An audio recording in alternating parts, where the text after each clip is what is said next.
দেখো কত বড় সাইজের স্লাইস পাউরুটি নিয়ে এসেছে বর, মেয়েকে এখন বানিয়ে দেবো স্যান্ডউইচ। তো কিসে স্যান্ডউইচ বানাবো তোমরা পুরো ভিডিওটা দেখলেই বুঝতে পারবে।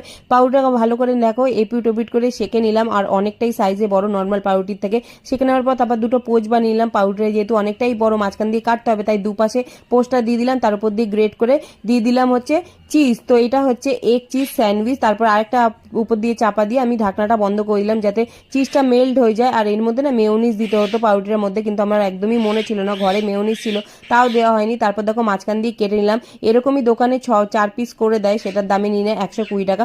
আর ঘরে বানানো জিনিস তো ভালো হবেই, তো আর হেলদিও হবে সাথে। তো এটা মাঝখান দিয়ে কেটে নিয়েছি, সাথে নিয়ে নিয়েছি ক্যাম্পা। মেয়ে আর আমি হাফ হাফ এখন খাওয়া শুরু করে দিয়েছি। মেয়ে তো প্রথমে খেতেই পাচ্ছিল না, ওর জন্য আর কি টমেটো পেঁয়াজ দেওয়া হয়নি, যেহেতু অনেকটাই মোটা হয়ে যায় আর মেয়ে খেতে পারবে না তাই জন্য। তারপর দেখো মেয়ে খেতে বললে হেভি হয়েছে, একটুখানি খেয়ে নিল ক্যাম্পা। তারপরে আবার মেয়েকে একটু খাইয়ে দিলাম, ওর তো খাওয়ার পর ভীষণ ভালো লেগেছে। তোমরাও বাড়িতে একবার ট্রাই করে দেখো। টাটা।